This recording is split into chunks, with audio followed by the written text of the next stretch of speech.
Tila isang inosenteng kaisipan ang madalas na nakaliligtaan ng marami. Isa itong kaisipan na sa simula'y parang makatwiran, lohikal, at maingat, ngunit sa ilalim, palihim nitong sinisira ang lahat ng sinasabi mong minimithi mo. Kakaunti lang ang nakakakilala dito dahil nagkukubli ito sa anyo ng sentido komon, pag-ingat, at pagiging praktikal. At iyan mismo ang dahilan kung bakit ito napakadelikado. Sa malaking bahagi ng buhay ko, pinaniniwalaan ko rin ang ganitong mga kaisipan. Ako rin, araw-araw ay inuulit sa aking isip ang ganitong linya ng pagdadahilan, sa paniniwalang ako'y nagiging praktikal lamang, gayong ang totoo, walang kamalay-malay kong itinutulak palayo ang sarili kong mga pangarap. At marahil, sa mismong sandaling ito, ang ganoon din kaisipan ang gumugulo sa iyong isipan habang nag-isip ng malalim tungkol sa pera, tagumpay, oras, edad, ang takot na magkamali, ang takot na sumubok, ang takot na mawalan, o ang takot na mapahiya.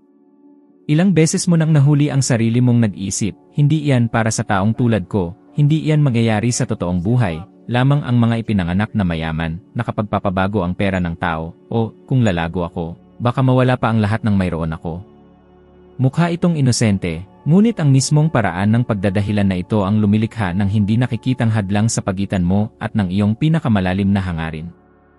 Ang nakapagtataka ay habang akala mo'y pinoprotektahan mo ang iyong sarili, ang totoo, mismong kabaligtaran ng tunay mong hinahanap ang iyong inilalapit.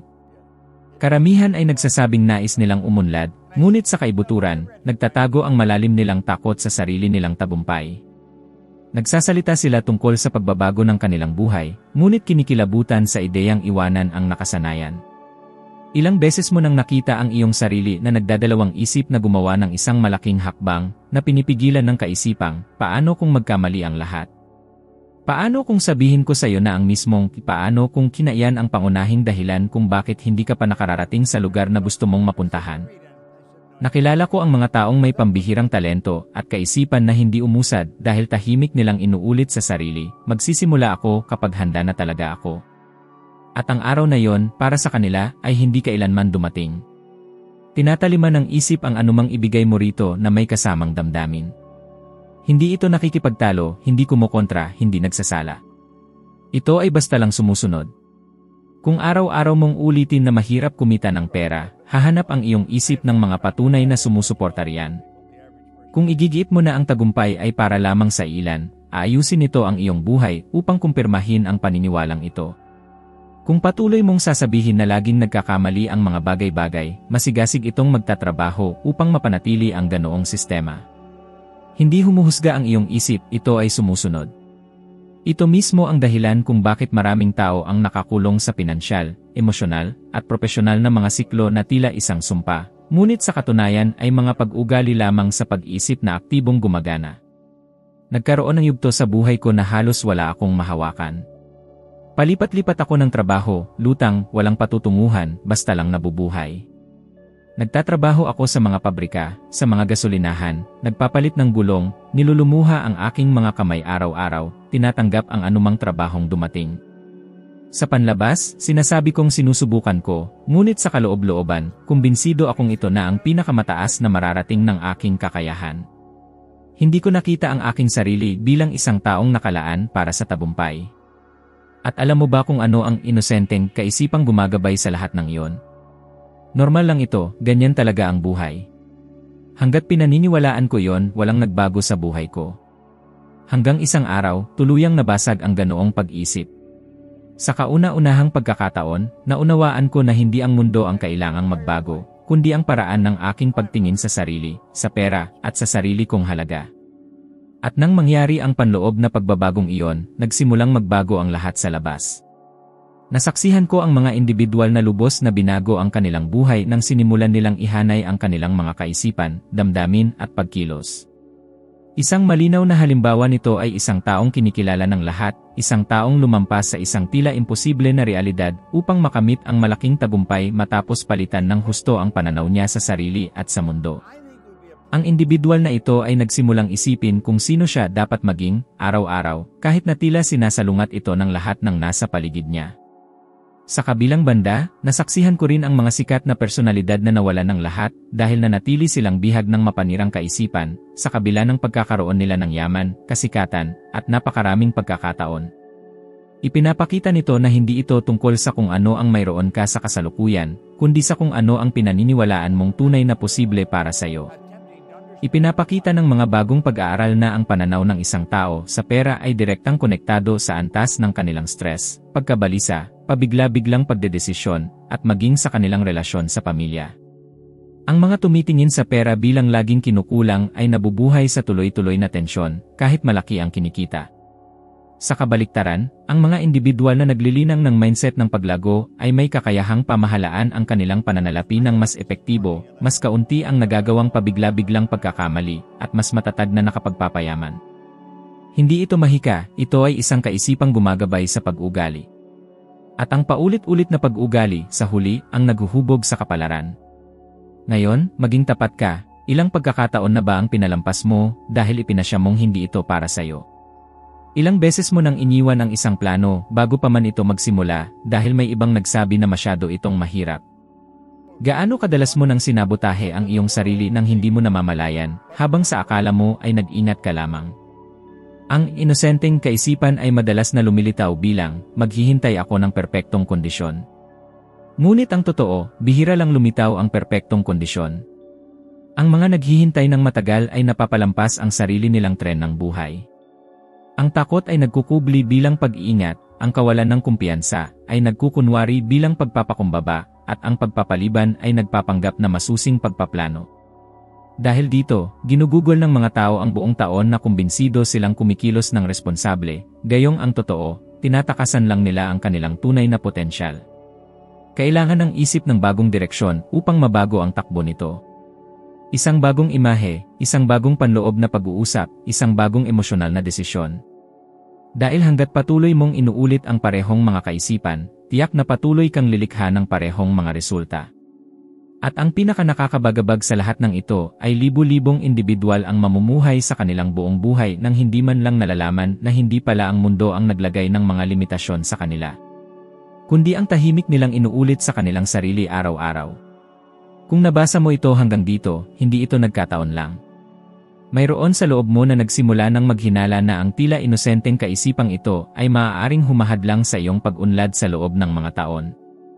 At iyan mismo ang dahilan kung bakit kailangan ko ngayon ang iyong aktibong partisipasyon. Kung umayon sa iyo ang nilalamang ito hanggang sa puntong ito, paki-i-click ang like at mag-subscribe sa channel. Ang simpleng aksyon na ito ay maaaring tila maliit, ngunit pinananatili nito ang gawaing ito, nagbibigay daan upang maabot ng mensaheng ito ang mas maraming tao na nakulong din sa hindi nakikitang pag-ugali at higit sa lahat. Simbolo ito ng iyong pagpapasya na humiwalay sa nakasanayan. Kapag kumilos ka, gaano man kaliit, na itatala ng iyong utak na may nangyaring pagbabago. At ang pagbabago, sa kalaunan, ay humuhubog ng mga bagong mental na daan. Ngayon, hayaan mong laliman pa natin ang inosenteng kaisipang ito na pumipigil sa napakarami. Ito ay lumilitaw sa iba't ibang anyo sa ating pang-araw-araw na buhay. Gagawin ko iyan kapag may ekstrang pera ako, magsisimula ako ng negosyo kapag mas panatag na ako, mag-aaral ako kapag mas marami akong oras, magbabago ako kapag bumuti na ang sitwasyon ko. Mukha itong maingat, mukhang responsable, ngunit sa katotohanan, kinukulong ka nito sa walang hanggang mamaya. At ang mamaya ay hindi kailanman dumarating. Karamihan sa mga tao ay ginugugol ang kanilang buhay sa paghihintay sa isang perpektong sitwasyon na hindi naman talaga umiiral. Samantala, ang mga araw ay nagiging linggo, pagkatapos ay buwan, pagkatapos ay taon, tumataas ang pagkabigo, at lumalala ang pagkakasala. At alam mo ba kung ano ang susunod na nangyayari? Upang maibsan ang kakulangan sa ginhawa, ang isip ay bumubuo ng mga katwiran, hindi lang talaga para sa akin, daya ang sistema, swerte lang ang mga nagtatagumpay. At sa gayon, nakumpleto ang siklo, isang tahimik na pagkasira sa sarili. Nagkaroon ng punto sa buhay ko kung saan brutal na nabasag ang kaisipang ito. Nagtatrabaho ako bilang bumbero, isang matatag na rutina, garantisadong sweldo, at pakiramdam ng kapanatagan. Sa panlabas, mukhang maayos ang lahat. Ngunit sa kalooban, pakiramdam ko ay lubos akong nakagapos. Isang araw, may naglagay ng libro sa aking mga kamay at sinabi lamang, basahin mo ito ng mabuti. Ginawa ko. At sa parehong panahon, naunawaan ko na ang pangunahing hadlang ko ay hindi kakulangan ng pera. Ito ay ang aking pangunahing pananaw sa pera, tagumpay, at pagiging karapat-dapat. Pagkaraan ng ilang panahon, ginawa ko ang pinakamahirap na desisyon sa buong buhay ko, nagbitiw ako sa aking trabaho. Walang kasiguraduhan, walang pinansyal na unan, walang degree sa negosyo. Nagpatayo ako ng isang serbisyo sa paglilinis. Habang kinukutya ako ng marami, patuloy akong nagtrabaho. Habang tinatawag ito ng iba na kabaliwan, nagpatuloy ako. Sa unang taon nito, ang negosyong iyon ay kumita ng mahigit na $100,000. Hindi iyon swerte. Iyon ay direktang pag-ayon ng kaisipan, damdamin at aksyon. Bago ang pagbabagong buhay na iyon, hindi ko man lang sana susubukan. Dahil ang inosenteng kaisipan na, hindi ito para sa akin, ang nagpaliit sa akin. At nakikita ko ang parehong pag-ugaling ito na umuulit araw-araw sa buhay ng mga ordinaryong tao. Mga taong maliit lang ang kinikita, ngunit maluwag gumasta upang magmukhang mayaman. Ang mga taong nagrereklamo sa kanilang mga problema sa pera ngunit tumatangging mamuhunan kahit isang sentimo para sa bagong kaalaman. Ang mga nagsasabing gusto nilang baguhin ang kanilang buhay, ngunit ginugugol ang oras araw-araw sa walang saysay na pag-scroll sa kanilang mga telepono. Ipinapakita ng mga pag-aaral na ang karamihan sa mga desisyon sa pera ng mga tao ay hindi rasyonal, sa halip ito ay hinimok ng emosyon. Bumibili sila ng mga bagay para maibsan ang pagkabalisa, gumagasta para makabangon sa pagkabigo, at nagkakautang para punan ang panloob na kawalan. Hindi ito kakulangan sa katalinuhan. Ito ay kakulangan sa kamalayan sa emosyon. Hanggat hindi nasosolusyonan ang ugat ng problemang ito, mananatiling mahirap abutin ang katatagan sa pananalapi. Ngayon, pag nilayan mo ang isang nakakaintriga, ang ilan sa pinakamatatagumpay na tao sa mundo ay dumaan sa pagtanggi, pagkalugi sa negosyo, at pampublikong kahihiyan. Ngunit sila'y nagpatuloy dahil binago nila ang pagtingin sa mga pangyayaring ito. Sa halip na ituring ang mga ito bilang patunay ng kanilang kakulangan, itinuring nila itong simpleng hagdanan lamang. Sa kabilang banda, mayroon ding mga kilalang personalidad na nagsayang ng yaman, karera, at reputasyon dahil kumapit sila sa nakakapinsalang pag-isip na puno ng labis-labis na pagnanasa, pagpapadala sa bugso ng damdamin, at malalim na kawalan ng kontrol sa sarili. Malinaw nitong ipinapakita na ang tagumpay ay hindi isang destinasyon na mararating mo ng isang beses at saka mo na lamang taglay. Ito'y dapat aktibong panatilihin araw-araw sa pamamagitan ng iyong iniisip, nadarama at ginagawa. Ngayon, taos-puso kitang tinatanong, ilang beses mo nang ipinagpaliban ang isang proyekto dahil naniniwala kang hindi ka pa sapat? Gaano kadalas mong ikinumpara ang sarili mo sa iba at naramdaman mong mas mababa ka? Ilang beses mo nang kinumbinsi ang sarili mo na ang problema ay nasa mundo, sa gobyerno, sa iyong pinagtatrabahuhan, sa iyong pamilya, sa ekonomiya, at ni minsan ay hindi mo binaling ang tingin mo sa sarili? Ang inosenteng pag-iisip ay laging nakaturo palabas. Ang kamalayan ay nakaturo paloob. At doon nagsisimulang magbago ang lahat. Pera, karera, relasyon, pagpapahalaga sa sarili, lahat ng ito ay unang nagkakaroon ng hugis bilang isang imahe sa isip. Hindi mo kayang likhain sa labas ang hindi mo unang pinaniniwalaan sa loob. Kung tinitignan mo ang sarili mo bilang maliit, magiging maliit din ang iyong mga kilos. Kung tinitignan mo ang sarili mo bilang biktima, ang iyong mga desisyon ay maghahanap ng pahintulot. Kung tinitignan mo ang sarili mo bilang may kakayahan, kahit may takot, ikaw ay uusad. At ang pag-usad, kahit nanginginig ay pag-usad pa rin. Narito ang isang simple, totoo, at makapangyarihang hamon, sa susunod na 7 araw, sa bawat pagkakataon na may lumitaw sa iyong isip na naglilimitang pag-isip tungkol sa pera, tagumpay, o karapat-dapat. Agad mo itong puputulin at papalitan ng isang salungat na pagpapatibay, na sasabihin ng malakas, kahit hindi mo pa lubos na pinaniniwalaan.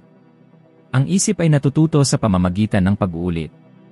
Hindi ito pagpapanggap, ito ay tungkol sa pagbuo ng isang bagong neural pathway. Sa 7 araw, hindi ka magiging mayaman. Ngunit mararamdaman mo ang isang kakaiba, mas malinaw na pag-isip, mas maraming enerhiya, mas malaking kahandaang kumilos.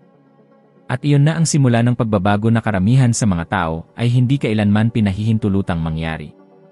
Mayroong isang bagay na mas malalim sa likod ng inosenteng pag-iisip na sumasabotahe sa napakarami. Hindi lang nito hinaharangan ang iyong mga kilos, hinuhubog din nito ang iyong pagkakakilanlan ng hindi mo namamalayan.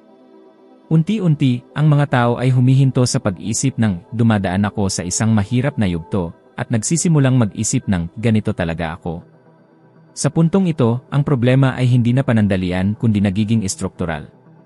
Kapag ang pagkakakilanlan ay hinubog ng limitasyon, ang lahat ng ginagawa ng isang tao ay dapat umayon sa imaheng iyon. At alam mo ba kung ano ang nangyayari kapag may lumitaw na pagkakataon na mas malaki kaysa sa pinahihintulutan ng pagkakakilanlan na iyon? Automatikong lumilikha ang isip ng dahilan upang umatras. Ang takot, pagpapaliban, pagsasabotahe sa sarili, hindi maipaliwanag na pagkaantala, at maling desisyon sa huling sandali ay lumilitaw lahat. Ilang beses ka nang malapit ng gumawa ng isang malaking hakbang, at bigla, may isang bagay sa loob mo ang nagdulot ng kalituhan, isang problema, isang pagkaabala, isang pagkakamali. Hindi iyon malas. Iyon ay panloob na pagkakaisa. Laging sinusubukan ng isip na protektahan ang pagkakakilanlan nito, kahit na ang pagkakakilanlan na iyon ay maliit. At ang inosenteng pag-iisip na nagpapanatili nito ay kadalasang ganito, mas mabuti nang huwag nang galawin ang masama na, upang hindi na lumala pa. Mukhang maingat ang pag-isip na ito, ngunit pinapatay nito ang anumang posibilidad ng paglago. Sinasabi nito sa isip na mas ligtas ang kasalukuyang pagdurusa kaysa sa panganib ng pagpapabuti. At sumusunod ang isip. Ipinapakita ng mga pag-aaral sa behavioral psychology na ang utak ng tao ay mas may tendensyang iwasan ang mga pagkalugi na may mas matinding intensidad kaysa sa paghanap ng mga pakinabang. Ang mekanismong ito, na dating nagsilbi para sa kaligtasan, ay pumipigil ngayon sa milyon-milyong tao na umunlad sa pinansyal. Mas gusto nilang panatilihin ang isang mababa, ngunit predictable, na sweldo kaysa ipagsapalaran ang isang pag-usad na humihingi ng discomfort. Mas gusto nila ang isang maligamam na relasyon, kaysa sa lakas ng loob na magsimulang muli. Mas gusto nila ang walang tigil na pagrereklamo, kaysa sa pagtanggap ng responsibilidad para sa sarili nilang mga desisyon. Hindi ito kabobohan. Ito ay lumang emotional programming na tumatakbo sa isang mundo na humihingi ng patuloy na pag-update. Ngayon, pansinin kung gaano ito nagpapakita sa simpleng pang-araw-araw na sitwasyon. Sinasabi ng mga tao na gusto nilang kumita ng mas marami, ngunit tumatanggi sa overtime dahil pagod sila. Sinasabi nilang gusto nilang magsimula ng negosyo, ngunit hindi nag-aaral. Sinasabi nilang gusto nila ng kalayaan, ngunit natatakot mawala ang seguridad. Sinasabi nilang gusto nilang baguhin ang buhay nila, ngunit kumakapit sa mga opinyon ng mga hindi kailanman nagbago ng anuman.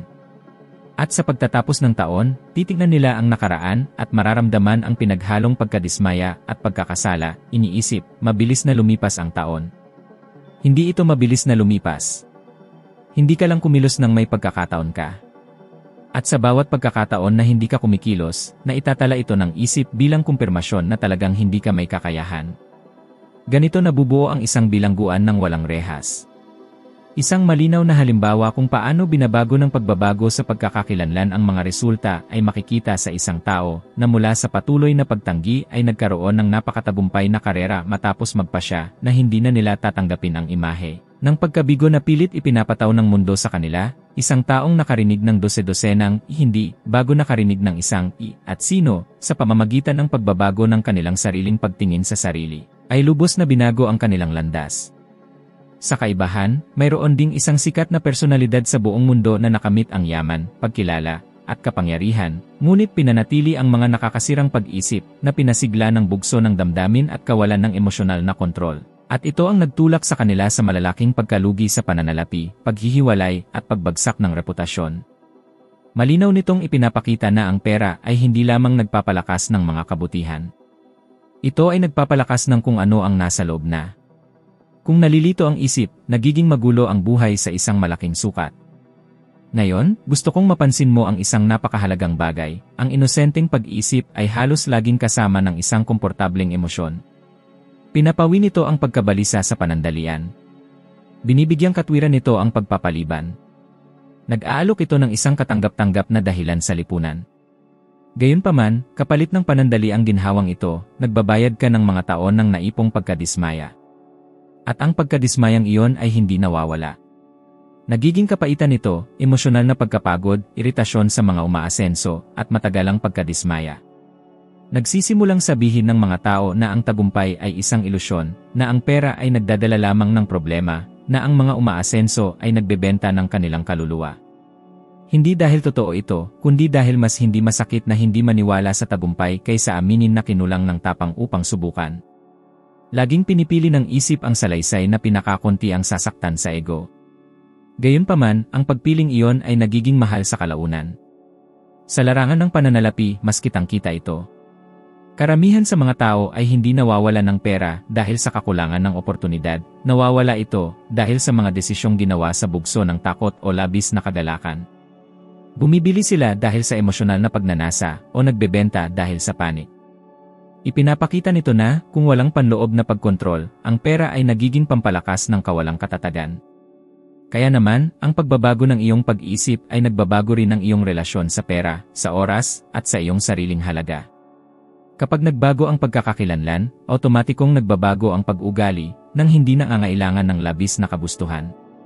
Nagsisimula kang iposisyon ang sarili mo ng iba, magsalita ng iba, magdesisyon ng iba. Nagsisimulang tratuhin ka ng mga tao ng iba dahil iba ang pagtingin mo sa sarili mo. At hindi iyon mahika. Ito ay enerhetiko, emosyonal, at pag-ugaling pagkakaisa. Ngayon, hawak ang lahat ng ito sa isip, sagutin mo ng tahimik sa iyong sarili. Mas pinoprotektahan mo ba ang iyong comfort zone kaysa sa iyong kinabukasan? Mas naging tapat ka ba sa takot kaysa sa iyong potensyal? Nabuhay ka ba upang iwasan ang mga pagkakamali o upang bumuo ng isang mas dakilang bagay?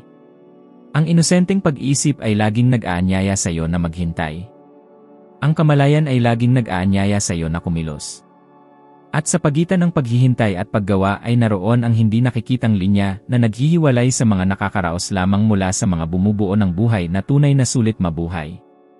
May isang punto kung saan ang isang tao ay humihinto sa pagsasabotahe ng panlabas na resulta at nagsisimulang sabotahehin ang sarili nitong dignidad, ang sarili nitong pakiramdam ng pagiging karapat-dapat. At ito ay nangyayari kapag ang inosenteng pag-isip na yon ay nagiging isang bagay na mas mapanganib, hindi ako ang tipo na manalo. Kapag ang pahayag na ito ay nagkakaugat sa loob, kahit na banayad, lahat ay nagsisimulang kumilos laban sa iyo. Gaano man karami ang iyong pagsisikap, gaano man karaming oportunidad ang lumitaw, laging may panloob na puwersa na humihila sa iyo pabalik sa lumang pattern. Kaya naman, napakaraming tao ang nagsisimula pang ang kumita ng mas maraming pera, ngunit pagkatapos ay nawawala lahat.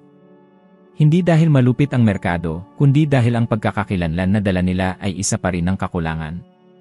At laging nananalo ang pagkakakilanlan sa kalaunan. Ang pera ay sumusunod lamang sa imahe na hawak mo sa iyong sarili. Kung tinitignan mo ang sarili mo bilang isang tao na nakakaraos lamang, ang pinakamarami mong maaakit ay pag-asa lamang. Kung tinitignan mo ang sarili mo bilang isang tagabuo, magsisimula kang bumuo kahit na madapa ka sa simula. Karamihan sa mga tao ay hindi nabibigo dahil sa kakulangan ng kakayahan. Nabibigo sila dahil sa hindi sinasadyang katapatan sa sarili nilang limitasyon.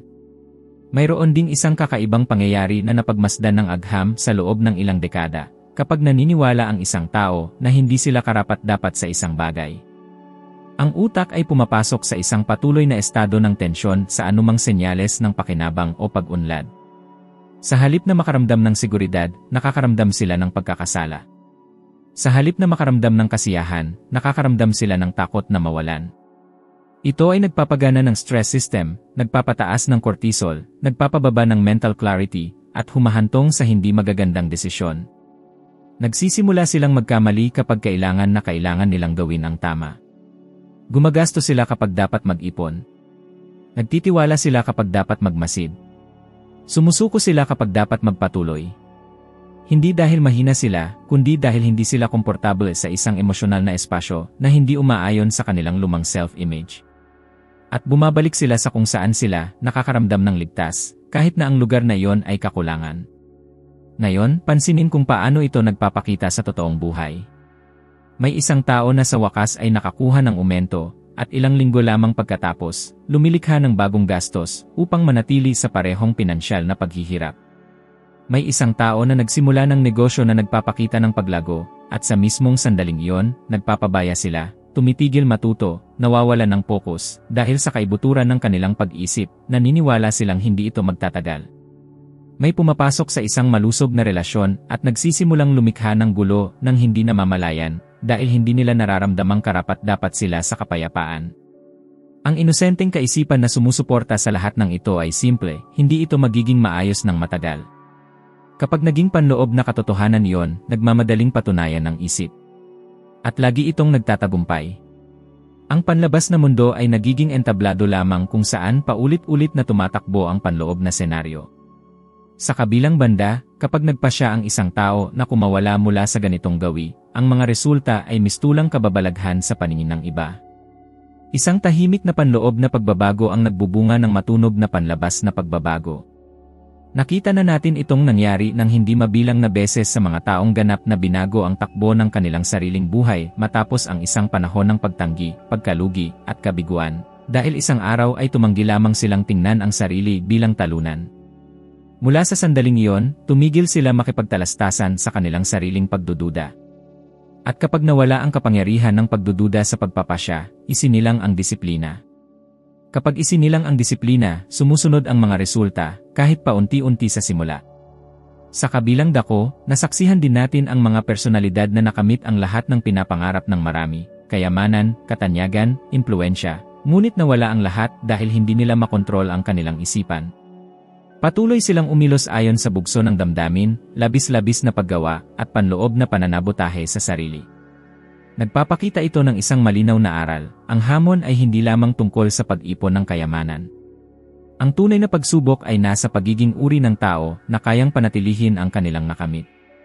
Kung wala ang panloob na pundasyong iyon, lahat ay tuluyang babagsak. Sa araw-araw na buhay, patuloy na gumagana ang kaisipang ito sa halos hindi napapansing paraan. Lumilitaw ito kapag sinasabi mong wala kang oras mag-aral, ngunit gumugugol ka ng ilang oras sa pagpapabaya. Lumalabas ito kapag sinasabi mong wala kang pondo para mag-invest, ngunit bumibili ka naman ng mga bagay na walang tunay na halaga sa iyong buhay. At nagpapakita ito kapag idineklara mong wala kang lakas sumubok, ngunit inuubos mo naman ang enerhiyang iyon sa pag-aalala. Lahat ng ito ay tila normal, karaniwan, at tinatanggap ng lipunan. Ngunit kapag naipon sa loob ng maraming taon, ang gawain ito ay lumilikha ng buong realidad ng tahimik na pagkadismaya. At ang pinakamalupit na bahagi ay marami ang nakakaunawa lamang nito kapag nararamdaman nilang masyado na silang matanda para magsimulang muli, kapag naipon na ang pagkapagod sa emosyon, kapag nakaipon na ng alikabok ang kanilang mga pangarap sa bowl ng isipan. Ang kaisipang mapaniwalain ay laging kinukumbinsi kang ipagpaliban. Ang malay ay laging hinihimok kang kumilos ngayon. At ang pagpipiliang ito, na ginagawa araw-araw, ang humuhubog sa uri ng buhay na babalikan mo ng may pagmamalaki o panghihinayang. Ang katotohanan ay simple, ngunit hindi madaling tanggapin, walang nagtatayo ng pambihirang buhay sa pamamagitan ng paulit-ulit na karaniwang pag-isip. At walang nagbabago ng kanilang kapalaran nang hindi muna binabago ang panloob na usapan na paulit-ulit na tumatakbo sa kanilang isipan araw-araw. Hanggat patuloy kang mag-isip tulad ng lagi mong iniisip, patuloy mong aanihin ang iyong itinanim. Ngunit sa mismong sandaling magpasya kang kumawala mula sa ganitong gawi, kahit pa walang nakakapansin, may isang bagay na nagsisimulang muling ayusin pabor sa'yo. Una sa loob. Pagkatapos sa labas. Laging ganito ang ayos. May isang mapagpasyang sandali na halos walang nakakakilala kapag ito ay nangyayari. Wala itong ingay, walang paputok, at walang nag-aanunsyo. Ito ang instant na tuluyang napagod ang isang tao sa pakikipagtalastasan sa kanilang sariling takot. Ito ay kapag tumigil sila magtanong ng si paano kung magkamali, at nagsimulang magtanong ng si paano kung maging tama. Ang simpleng pagbabagong ito sa tanong ay nagbabago ng lahat. Dahil ang isip ay nagsisimulang humanap ng katibayan ng posibilidad sa halip na katibayan ng limitasyon. At kung ano ang hinahanap mo, iyon ang makikita mo. Ito ay isa sa pinakamalaking sikreto ng paggana ng tao, itinuturo ng atensyon ang nakikitang realidad. Kung gugugulin mo ang iyong araw sa paghahanap ng peligro, makakahanap ka ng peligro. Kung gugugulin mo ang iyong araw sa paghahanap ng oportunidad, makakahanap ka ng bukas na pinto. Ang kaisipang mapaniwalain ay laging nakatutok ang iyong mata sa peligro. Ang malay ay itinutok ang iyong mata sa oportunidad. At kung ano ang madalas mong nakikita ay nagsisimulang lumago sa loob mo. Ito ang dahilan kung bakit napakaraming tao ang nagsasabing sinubukan nilang magbago, ngunit hindi nagawa. Sa totoo lang, sinubukan nilang magbago sa labas habang pinananatili ang parehong panloob na usapan. At hindi iyon nagpapanatili ng anumang pagbabago. Nagsisimula ang tunay na pagbabago kapag sinimulan mong obserbahan ang iyong sarili. Kapag sinimulan mong mapansin kung ano ang otomatiko mong iniisip tungkol sa kayamanan, tungkol sa iyong sarili, tungkol sa kinabukasan, tungkol sa tagumpay, tungkol sa kabiguan. Dahil hanggat tumatakbo ang pag-uusap na ito sa hindi malay na paraan, patuloy mong susundin ito gaya ng isang sundalo na sumusunod sa utos. Karamihan sa mga tao ay hindi nabubuhay ng sarili nilang buhay, nabubuhay sila sa buhay na pinahihintulutan ng kanilang nakasanayang isip. At ito ay malupit, dahil ang kakayahan ng tao ay walang hangganang mas malaki kaysa sa mga limitasyong tinatanggap nito bilang katotohanan. Ngayon, bigyang pansin, hindi mo kailangang maging ganap na ibang tao ng magdamag. Kailangan mo lamang na itigil ang araw-araw na pagpapalakas sa limitadong bersyon ng iyong sarili. Sa bawat pagkakataong pinipili mong kumilos sa kabila ng takot, lumiit ang bersyong iyon. Sa bawat pagkakataong pinipili mong matuto sa halip na malibang, humihina ang bersyong iyon. Sa bawat pagkakataong pinipili mong akuin ang mas malaking responsibilidad, nawawala ng pwesto ang bersyong iyon. At unti-unti, halos hindi namamalayan, nagsisimula kang tahana ang ibang pagkakakilanlan. Isang mas malakas, mas may malay na pagkakakilanlan, mas nakahanay sa iyong sinasabing nais. Walang nagiging kampiyon ng magdamag. Ang mga kampiyon ay nabubuo sa pamamagitan ng tahimik na desisyon na walang pumapalakpak. Kapag walang nakakakita. Kapag walang naghihikayat. Kapag walang katiyakan bukod sa sariling paninindigan. Iyan ang tunay na pagsubok. Iginagalang ng mundo ang mga gumagalang sa sarili. Sumasagot ang kayamanan sa mga nagpapahalaga sa sarili. Lumalapit ang mga oportunidad sa mga kumikilos. Ang kaisipang mapaniwalain ay laging humihingi ng pahintulot sa takot. Nagpapasya ang malay kahit nanginginig. At may malaking pagkakaiba sa pagitan ng paghihintay ng kumpiyansa bago kumilos at pagkilos upang bumuo ng kumpiyansa. Ang kumpiyansa ay hindi nauuna sa pagkilos, ito ay isinilang mula sa pagkilos. Hindi ka kailanman magiging handa bago ka maging handa. Nagiging handa ka sa pamamagitan ng pag-usad. Ngayon, pagmasdan ang iyong sariling kwento. Ilang beses mong nakaligtaan ang mga oportunidad dahil naghintay ka na makaramdam ng sobrang seguridad. Ilang beses mong pinayagan ang pagdududa na manalo sa huling sandali. Ilang beses kang nakontento sa mas kaunti dahil tila mas komportable. Wala sa mga pagpipiliang iyon ang maliit. Lahat ng iyon ay humubog sa tanawin kung saan ka nabubuhay ngayon. At sa parehong paraan, ang mga pagpipilian mo mula sa sandaling ito ay huhubog sa tanawin na iyong tatahanin sa loob ng ilang taon. Walang gitnang posisyon. Bawat desisyon ay nagpapalakas sa iyong kinabukasan o nagpapakain sa iyong paghinto. Ang kaisipang mapaniwalain ay laging sinusubukang kumbinsihin kang may oras ka pa. Alam ng malay na ang oras ang tanging yaman na hindi nababalik. Maaaring mabawi ang kayamanan. Maaaring maitayo muli ang reputasyon. Maaaring mapagaling ang mga relasyon. Ngunit ang oras, kapag nagamit na, ay tiyak na hindi na mahahawakan. Kaya naman sinasabi ko, huwag makipagtalastasan sa mga kaisipang nagpapaliit sa iyo. Huwag ituring na walang pinsala ang bumabalda sa iyo. Huwag tawaging realismo ang nagpapanatili lamang sa iyong maliit. Mahirap na ang mundo. Hindi mo kailangang maging sarili mong kaaway. At kung may isang bagay akong natutunan mula sa pagmamasid sa mga tao sa loob ng maraming dekada, ito ay halos walang natatalo dahil sa kakulangan sa kakayahan. Karamihan ay natatalo sa paniniwalang masyado pang maaga na narating na nila ang kanilang limitasyon. Kung kailan, sa totoo lang, nasa simula pa lang sila. May isang detalyeng halos walang nakakapansin, ngunit tahimik na nagtatakda ng takbo ng lahat, ang mental na kapaligiran na pinipili mong alagaan araw-araw. Hindi lang ako nagsasalita tungkol sa mga taong nasa paligid mo, kundi pangunahin sa mga usapan na hinahayaan mong lumaganap sa loob ng iyong isipan kapag walang nakikinig. Ang kaisipang mapaniwalain ay lumalakas lalo na sa mga sandaling ito ng pag-iisa, kapag nakahiga ka sa kama bago matulog, kapag nagigising ka na medyo antok pa, kapag may nangyaring masama at kailangan mong ipaliwanag sa sarili mo. Ito ay kung kailan karamihan sa mga tao ay hindi namamalayang ginagawa ang sariling limitasyon. Dahil sa bawat pagkakataong sobra mong pinangangatwiranan, binibitawan mo ang bahagi ng iyong lakas. Sa bawat pagkakataong sobra mong kinokonsola ang sarili mo, ipinagpapaliban mo ang iyong pag-unlad. May malaking pagkakaiba sa pagitan ng habag at pagbibigay daan. Ang habag ay yumayakap sa iyo upang makahakbang ka pasulong. Ang pagbibigay daan ay nagpipigil sa iyo para manatili ka sa kinalalagyan. At ang kaisipang mapaniwalain ay laging nagpapakita bilang isang mapagkaintinding kaibigan. Bumubulong ito, hindi ngayon, maaari kang sumubok bukas, hindi pa ito ang panahon, marami ka nang nagawa. Ngunit hindi kailanman nagbabala na ang pagpapalibang ito, na inulit ng daan-daang beses, ay lumilikha ng buong buhay ng mga pangakong hindi natupad. Ang hindi nauunawaan ng ilang tao ay ang isip ay hindi natuturuan ng malalaki at iisang desisyon. Ito ay natuturuan ng tila walang kwentang araw-araw na maliliit na pagpipilian. Ang pinapanood mo, ang pinakikinggan mo, ang kinakausap mo, ang tiniis mo, ang ipinagpapaliban mo, lahat ng ito ay unti-unting humuhubog sa pattern ng iyong pinaniniwalaang normal para sa iyo. At kung ano ang itinuturing mong normal, hindi mo na pinagdududahan. Tinatanggap mo na lang.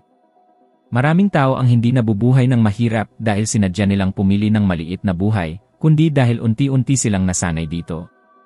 Umaangkop ang isip sa hindi komportableng pagkadismaya gaya ng pag-angkop nito sa kaginhawaan ng pag-unlad kung iyon ay alagaan. Ang problema ay nagiging nakasanayan din ang pagkadismaya. At kapag ito ay naging nakasanayan, hindi na sapat ang sakit para magdulot ng pagbabago.